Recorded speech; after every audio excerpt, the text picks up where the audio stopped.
স্বাধীন দায়িত্বপ্রাপ্ত মন্ত্রীর দায়িত্ব পাওয়ার পর প্রথমবার কোচবিহারে পৌঁছালেন তুফানগঞ্জের বিধায়িকা তথা রাজ্যের মন্ত্রী মালতী রাভা রায়। তাকে স্বাগত জানাতে খাগড়াবাড়ি চৌপতি এলাকায় উপস্থিত ছিলেন বিজেপি জেলা নেতৃত্ব, স্থানীয় জনপ্রতিনিধি এবং অসংখ্য দলীয় কর্মী সমর্থক। মন্ত্রী কোচবিহারে পৌঁছাতেই কর্মী সমর্থকদের উচ্ছ্বাসে মুখর হয়ে ওঠে এলাকা। ফুলের তোড়া, উত্তরীয় ও শুভেচ্ছা জানিয়ে তাকে বরণ করে নেন উপস্থিত নেতা কর্মীরা। পরে একটি সুসজ্জিত গাড়িতে করে তাকে নিয়ে যাওয়া হয় কোচবিহার জেলা বিজেপি কার্যালয়ে। কোচবিহারে ফিরে প্রথমে ঐতিহ্যবাহী মদনমোহন মন্দিরে পুজো দেন মালতী রাভা রায়। সেখানে তিনি রাজ্যের শান্তি, সমৃদ্ধি এবং সকল মানুষের মঙ্গল কামনা করেন। মন্দিরে তার আগমনকে কেন্দ্র করে ভক্ত ও দলীয় কর্মীদের মধ্যেও উৎসাহ লক্ষ্য করা যায়। এদিন নেত্রীকে এক ঝলক দেখার জন্য বিজেপি মহিলা মোর্চার সদস্য থেকে শুরু করে সাধারণ কর্মী সমর্থকদের ভিড় জমে যায়। অনেকেই মন্ত্রীকে শুভেচ্ছা জানান এবং ভবিষ্যতের জন্য শুভকামনা জানান। এদিন তুফানগঞ্জের বিধায়িকা তথা রাজ্যের মন্ত্রী মালতী রাভা রায় কি বলছেন শুনুন।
সাংবাদিকদের মুখোমুখি হয়ে মালতী রাভা রায় বলেন, মন্ত্রীর দায়িত্ব পাওয়ার ফলে মানুষের প্রত্যাশা আরও বেড়েছে।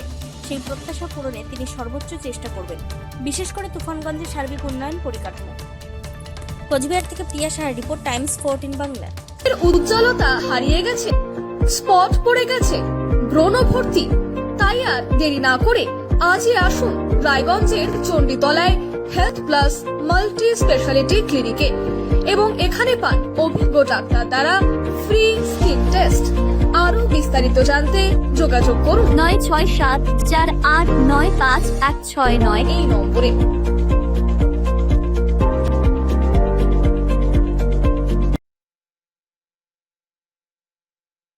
আজ তোমার বিয়ে সাজলো নতুন সাজে,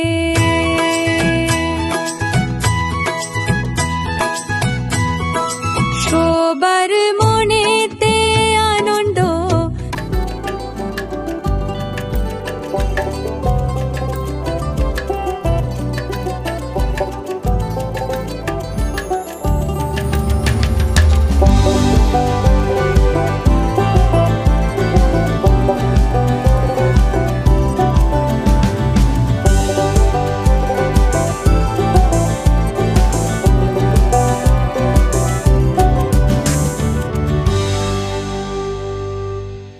সেই সঙ্গে টাইমস 14 বাংলার ইউটিউব চ্যানেলকে সাবস্ক্রাইব করতে ভুলবেন না।